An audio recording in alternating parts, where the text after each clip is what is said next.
Welcome back to the Marvel Movie Minute, a daily podcast in which we explore the films of the Marvel Cinematic Universe one movie at a time. In this, our fourth season, we're looking at Kenneth Branagh's 2011 film, Thor. I'm Matthew Fox from theethicalpanda.com. And I'm Andy Nelson from the Next Real Film Podcast. And today we're talking about minute 32, which begins with Thor asking, "What realm is this?" and ends with a nurse saying hello. Joining us on the show today, we have once again Jay Shepard, owner of the Marvel Cinematic Universe Location Scout. Jay, good to have you back.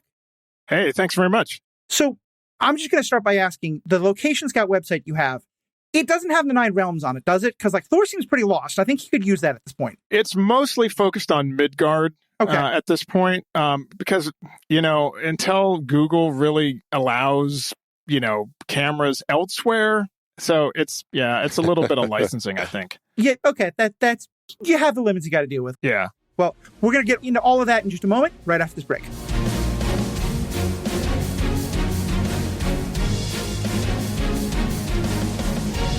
So what do you think about the connection between Thor and Jane? We want to know. Hop into our Facebook group, the Marvel Movie Minute Podcast Executive Lounge, and join the conversation. We're also on Instagram and Twitter. Just go to truestory.fm/Marvel Movie Minute and click on the link for the social of your choice, where you can join in on the conversation.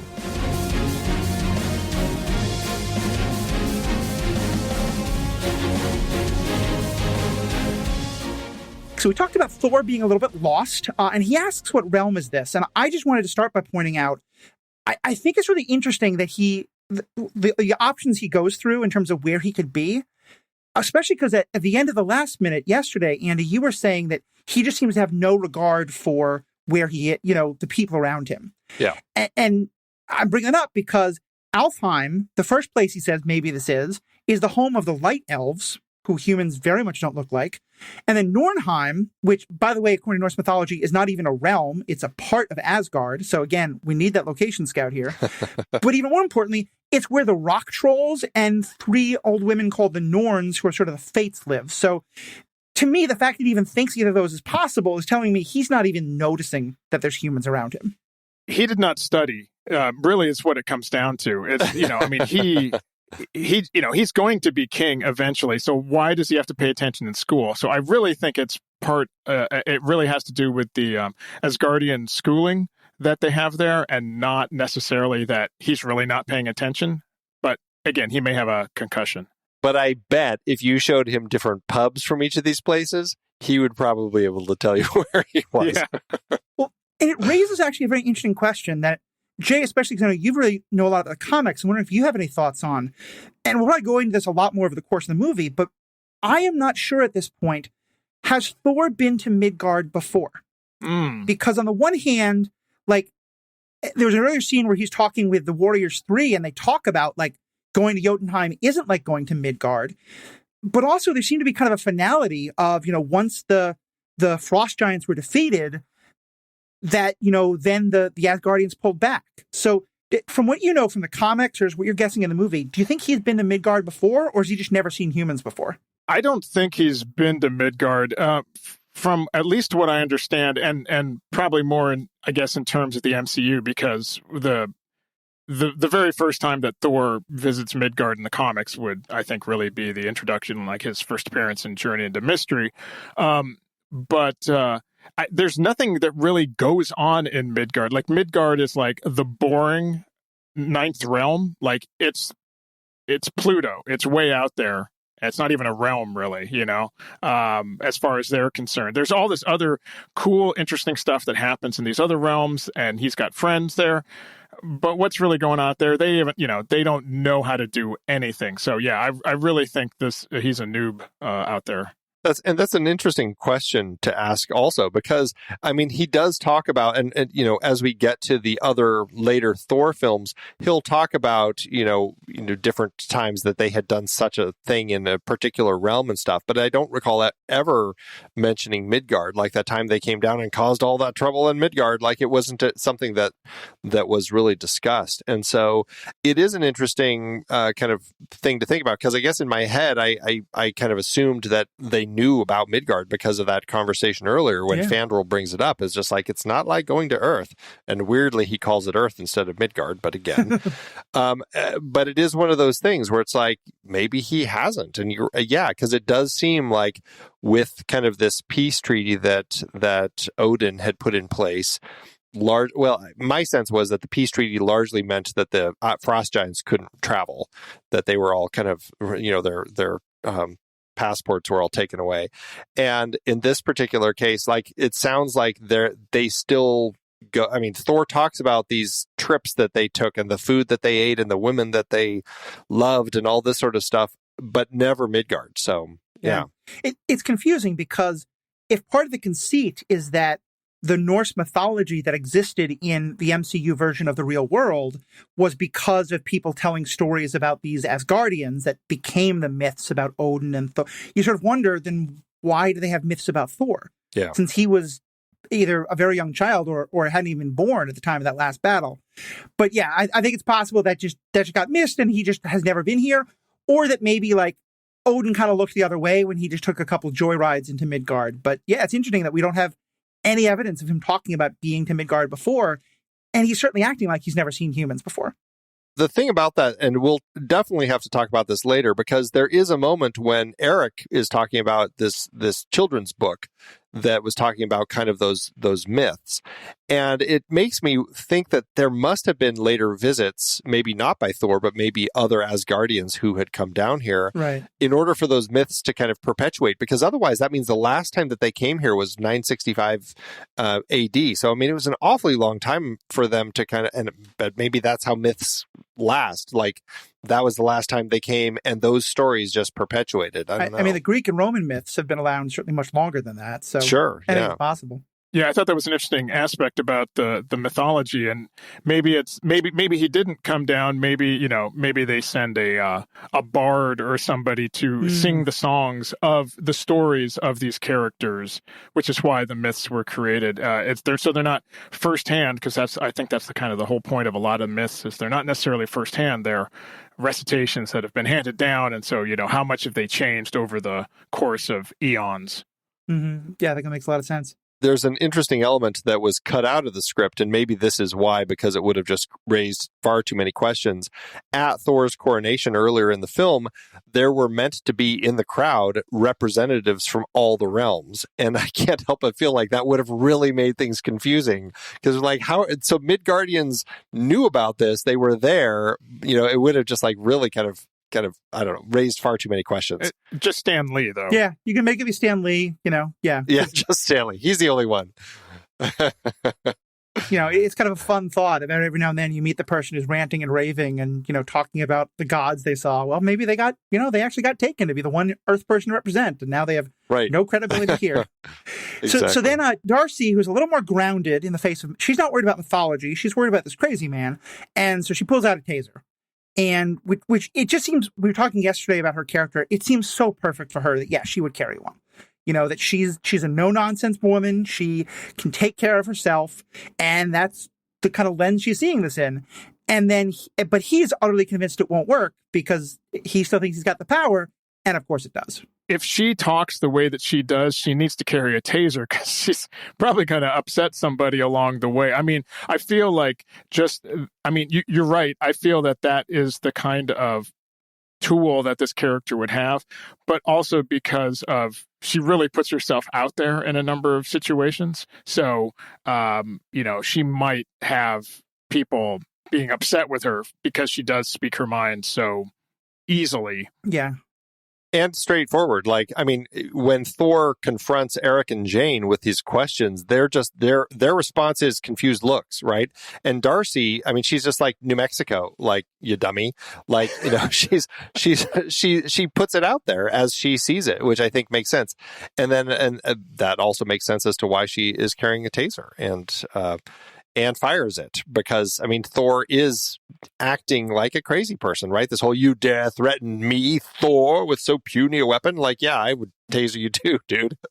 Yeah. And I think yesterday we talked about how he still hasn't really gotten the memo that he doesn't have his power. And I think that's what's going on there, that, Thor in all of his mightiness would never he'd barely notice a taser. But here it hits him and he just goes down. Yeah, and it's, a taser. So there's a couple different kinds. I was looking into tasers, trying to learn about how they work and everything. Because, I mean, I've only ever seen them used in comical effect, really, like in things like The Hangover or this or other movies. But there's a couple different types. Some, the electric pulse lasts about 5 seconds, and some it lasts closer to 30 seconds. But they're both, in both cases, putting out about 50,000 volts. At the 30-second version puts it at 7 watts over 30 seconds, and the 5-second version puts the 5,000 volts out at 26 watts. Wow. Either way, you're pretty debilitated. Based on the sound that we're hearing, I'm guessing this is kind of the 5-second model because it's pretty short as to how long it lasts. But yeah, they're little like 2 little pins that like hit you and stick, and they just pump that juice into you and render you pretty incapable of doing much while they're doing their work. And this is more like a police version taser too, because I think most of the ones you see, again, for comical effect in movies are the ones where you actually have to make contact with the individual with the device, right? It's just the 2 pins on the handheld itself. And the ones that shoot the wired electrodes into people, like those are the ones that you see police using, at least in cops.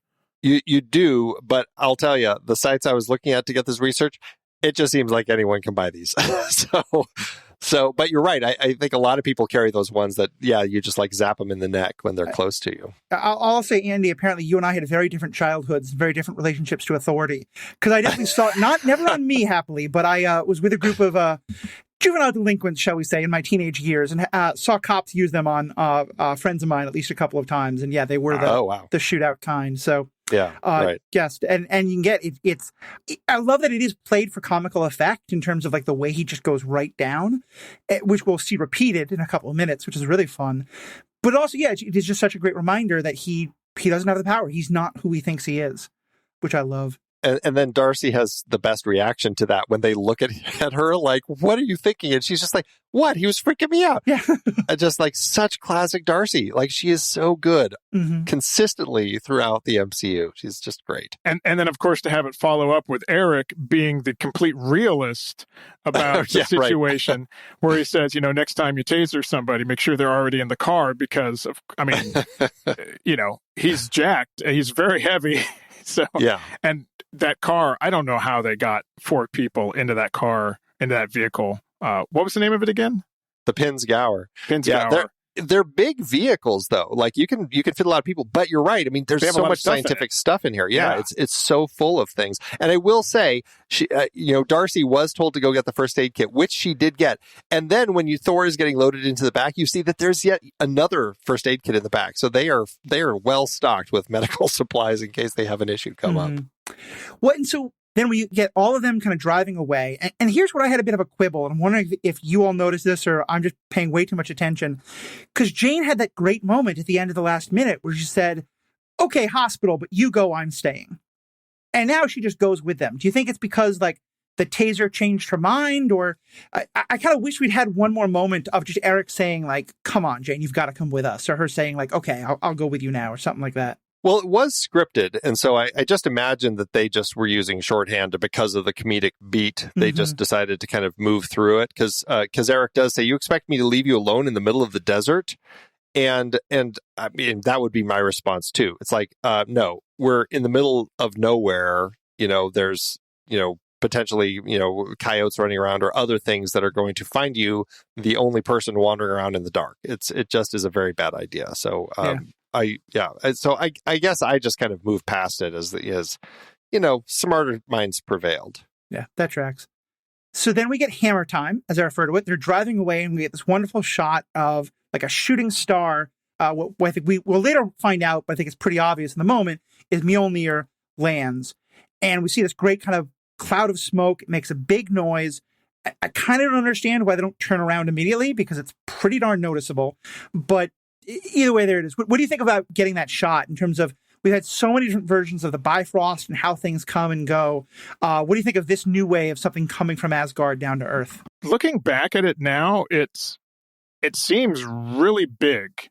I mean, I know they want the visual effect, to be noticeable, but I mean, the hammer is, it's not that big, and it comes down looking, like a piece of Skylab is falling or something. Yeah. I mean, it's super noticeable. And again, filmically, I think it's there because the cast and crew and everybody working on this wants to make sure that you notice this. It's like, oh, that's something important that the characters don't see because they've driven out of frame, right? So they are no longer available to see this.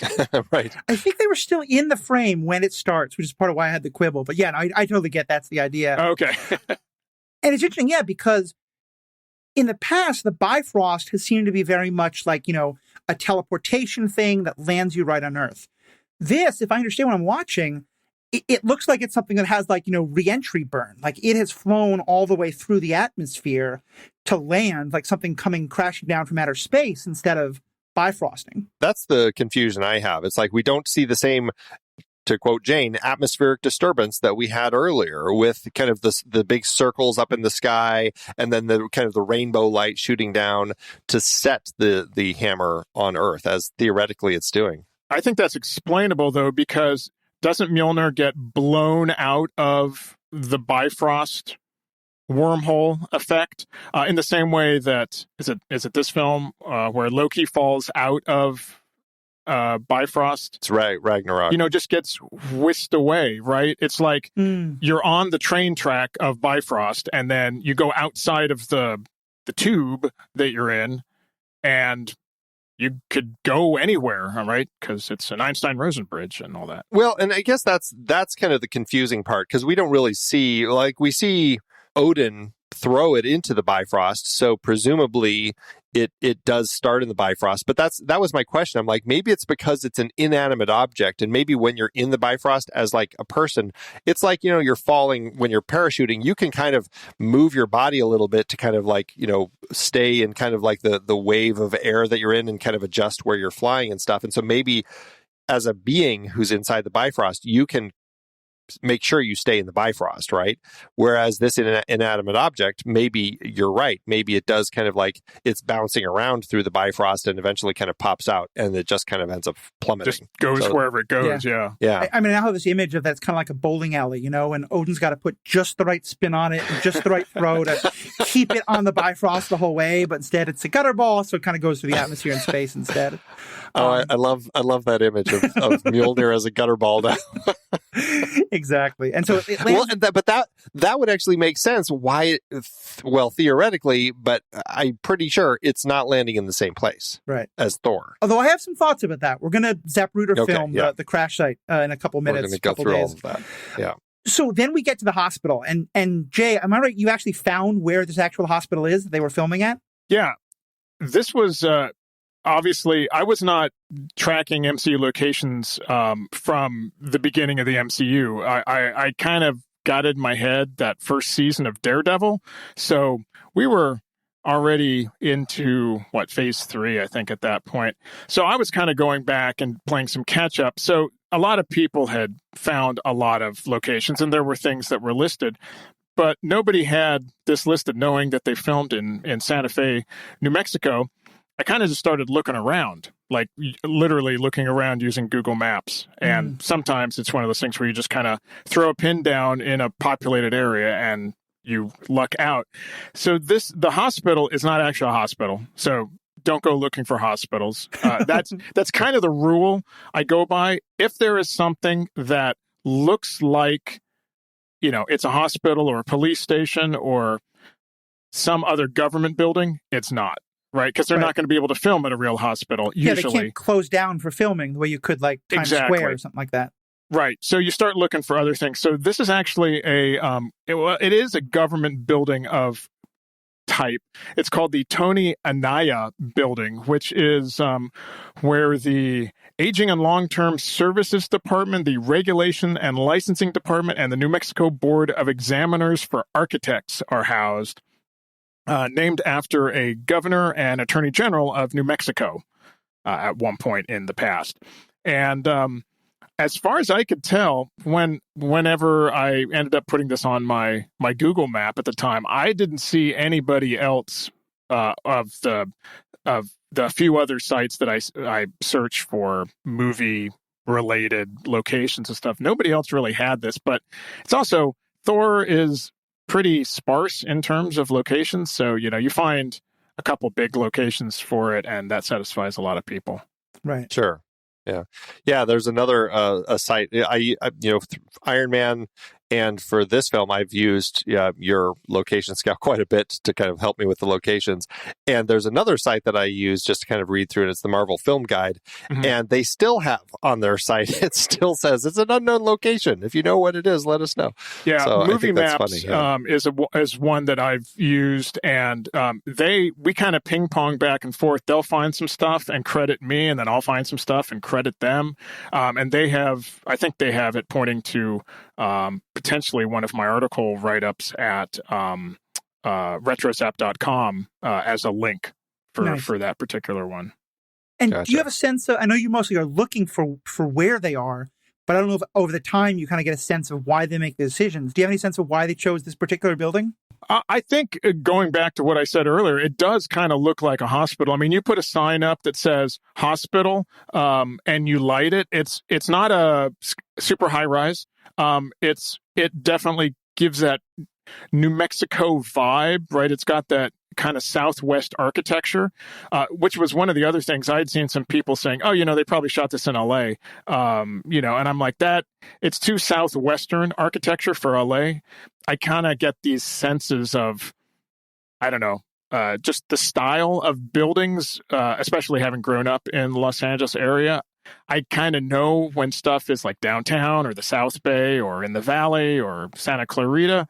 And that didn't feel right to me for any of those. But, it's got a big parking lot. You've got built-in parking for the cast and crew.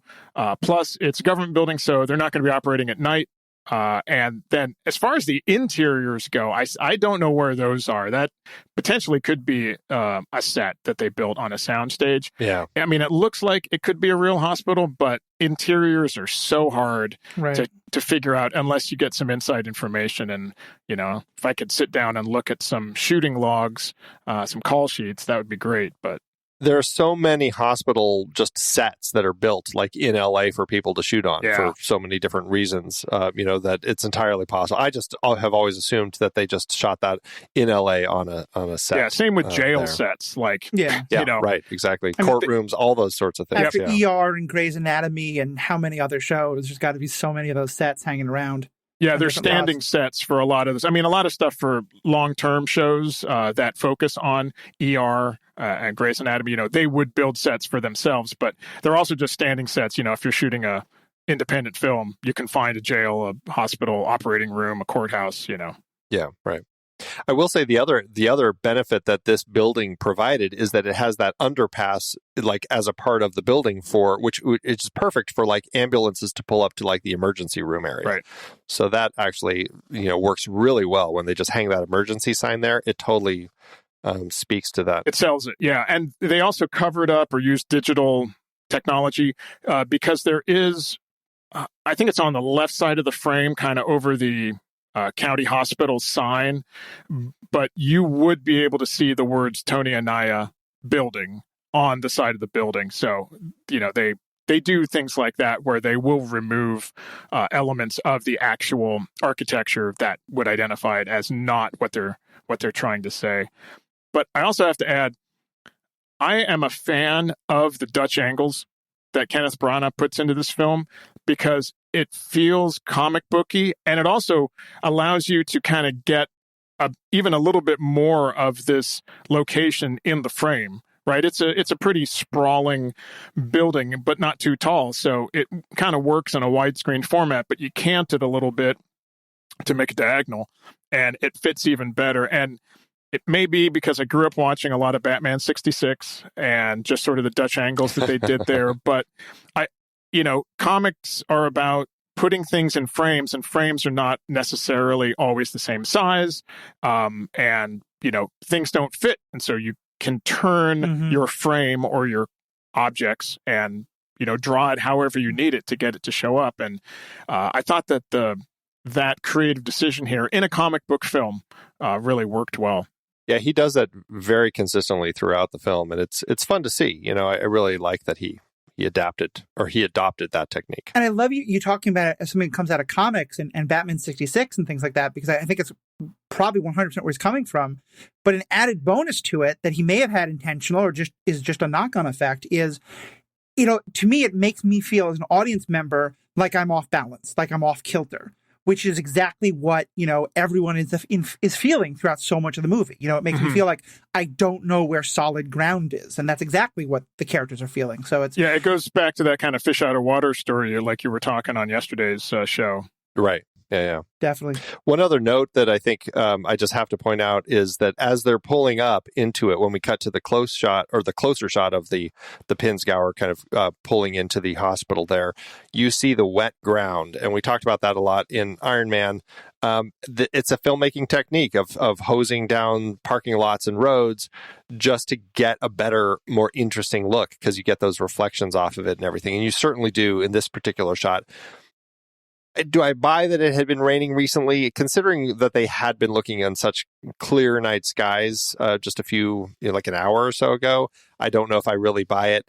I know they drove to get to the hospital and stuff, but it's one of those things. It's just like, I do think that it makes the shot look really nice to have the wet ground there. Yeah, one of the things the cinematographer probably looked at and said, hey, we just need to do a little hose down here just to get that sheen, where other departments might be like, why are we waiting for a water truck to come in? Let's just get this done, because they're shooting at night, probably overnight. So, right. Yep. Exactly. So then we get this great dialogue with the admissions nurse that we see a little more of in the cutscene that we'll talk about. But it gives me what I think is my favorite line from Darcy throughout the whole thing, where just they're explaining, what happened to him. And she's like, I tased him. No guilt, no shame. Just it's that yes, I did. Yeah. It went after the like blaming each other. Well, you hit him with the car. Well, you tased him. Yes, I did. Yeah. Again, so much she gets pride. the funny line, but it builds character, right? Yeah. If it's moving the character moments or the story forward, it's a totally acceptable reason to give the character that piece of dialogue. And for everything that people knock a lot of the MCU films about, or just comic book films in general, Marvel does a really good job of building strong characters. I find a lot more likable and or relatable characters, and this even applies to the comics that Marvel publishes, and that was their whole idea of kind of starting Marvel Comics back with FF #1 60 years ago, was the fact that, they wanted to make more relatable characters. This fact that Spider-Man was, needed to pay his bills. So that's why he goes and wrestles. And, so here we've got these characters that, maybe they're encountering a god, but that doesn't really change like a real world, interaction that you'd be having here because of that. Right. Yeah, right. I really love that. And I love what you're talking about with Darcy, because I think it's one of my favorite parts of the sort of wide angle storytelling that the MCU allows, because, I have seen the quirky best friend in a rom-com 100 times, and I've always kind of wanted to know more of their story, and you never get it. In the exact same way, I've seen the kind of whimsical FBI agent who's sort of chasing our hero, but sort of not, that in 100, crime movies or just action movies, and you get that in Ant-Man 2 with Jimmy Woo, and then he also gets to be, a much more fleshed out character. And I think it's not coincidence that him and Darcy, now people are talking about wanting like the Woo and Darcy show, and I'm sign me up, because they realized they had two throwaway characters, but they had put so much effort into them back then that they could develop them into much bigger parts of the universe. It's just the Woo files. I'm looking forward to it. Yeah, yes. and look, really, it starts with Agent Coulson, right? they really, like, right out of the gate with Iron Man, like, they created this character that people are like, ooh, I like this person. Let's do more of that. Yeah. And they found a way to really turn those characters into something special that people really are drawn to. On the flip side of that, though, you have admissions nurse whose name is Dawn, I'll tell you. And I don't know why they wrote her the way they did. They called her in the script, she's a sweet, ditzy admissions nurse, which I guess is fine. They're trying to come up with a quirk for the character. This is Juliette Lopez, who is playing the admissions nurse here. But I don't know if it's her performance or the direction or what, but she is pretty ditzy. She can barely spell Thor. In the deleted scene, it's or the extended scene, I really should say, it's so much worse. Like, she just cannot do anything. And it's very frustrating the way that they put this particular character together. And you can see why they edited it down and took the extra portion of the scene out, like watching that extended moment. Sometimes you see those extended scenes from, the extras on the DVD, and you're like, that would be really interesting. I was watching Aliens again, and I watched the director's cut because I think that the extended scenes actually provide a lot more. This, I can totally see why they cut it. Yeah, absolutely. I was trying to imagine why they would put this in, because there's already enough comedy in that moment with Darcy and her reactions. I wonder if what they're going for is to kind of remind you that this is a small town podunk hospital, because like someone like that would never keep their job when the emergency room is getting filled up all the time, So maybe they just wanted to be like, this is kind of reminding you we're in the middle of nowhere, but that's the only thing I can figure out. I mean, it's a pretty fancy-looking hospital, though. It's definitely not in Puerto Antiguo. So I don't know. I mean, if they had gone into like, a little shop, building that was the hospital in the little podunk town. Yeah, like urgent care place or something like that. Yeah, and it's the county hospital. So, it's in a bigger town and stuff. But yeah, it does feel like it feels like they're trying to say something, but they just never quite did. And even with what we have, just the THOR, like trying to figure out how to spell Thor. I mean, it's just kind of like, come on, just let's get through this as quick as we can. To be fair, can. Thor has problems spelling his own name in the What If series. Also true. But yeah, and it's doubly weird because part of the point is that Thor is a fairly well-known name, in the MCU, and I think kind of in our own world, and that's, it's just kind of weird. So, and in New Mexico, though, I don't know that it would. I mean, if you said you were Thor in New Mexico, you would definitely get a lot of strange looks, and people might not hear you properly. That's also very possible. That's very possible. Yeah. Right. Before we step away from Juliet, though, I did want to do the IMDb game with her. This is this thing that we do periodically as different cast members appear and or disappear from the film, Jay, where we look at IMDb, and as you know, on IMDb, they list 4 projects that particular person is known for. Oh. And sometimes it's very peculiar. It's like, why is that something that person would be known for? And I know neither of you probably are that familiar with Juliet Lopez, so I'm not going to make you guess.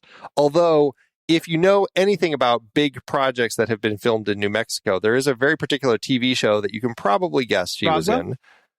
Not Roswell. Breaking Bad. Breaking Bad. Oh, okay. Yes. Breaking Bad is young for Roswell. Right. She's the number one. Breaking Bad is the number one thing that she is known for. She played the OMI officer in that show. The second film. No, you remember? No. I was going to say, wow. The second one, she was in Zero Dark 30, and then the third is Thor, and the last is she was a producer for a TV series called Townies. Oh, good. Okay. I feel like the writers did not do her any favors with this scene, so I'm glad that she's gotten some better roles over the years. Yeah, and I'm assuming that she's based in New Mexico. She seems to be, a lot of things that come through their TV shows, movies, she seems to pop up in a lot of them.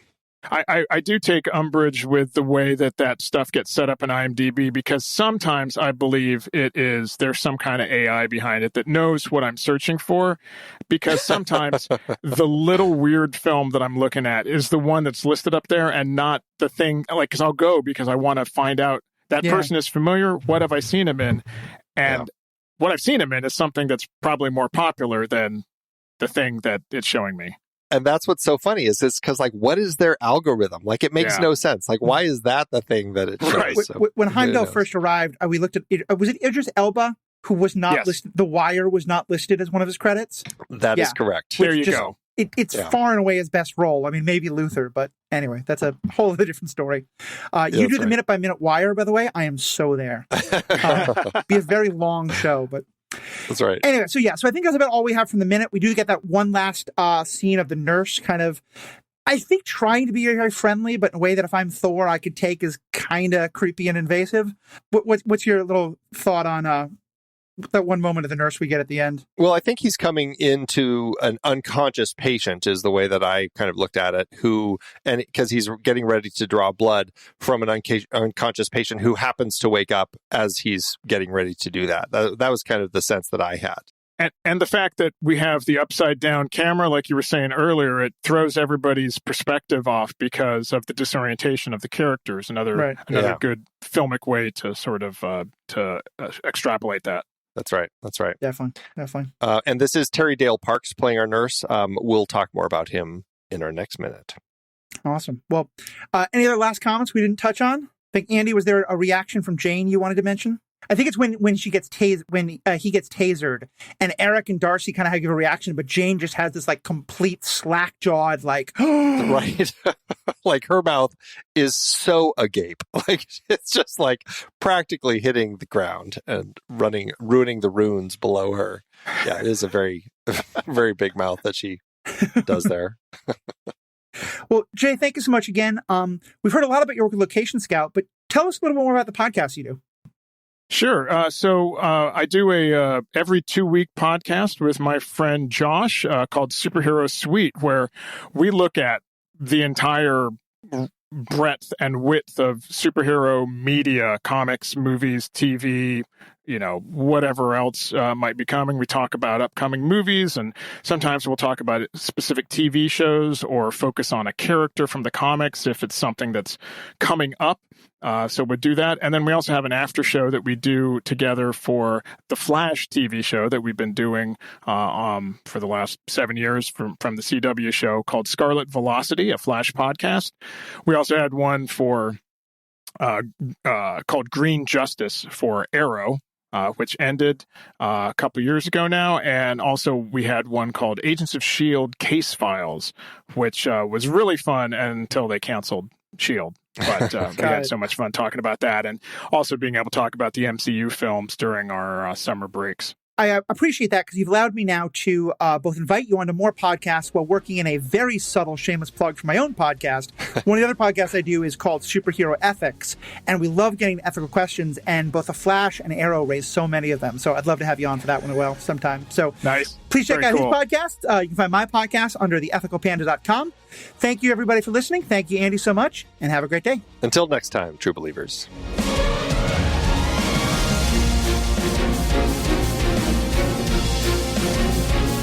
Marvel Movie Minute is a production of True Story FM, engineering by Andy Nelson. This season's music is One Last Ride by Martin Puringer. Find the show at truestory.fm, and if your podcast app allows ratings and reviews, consider doing that for this show.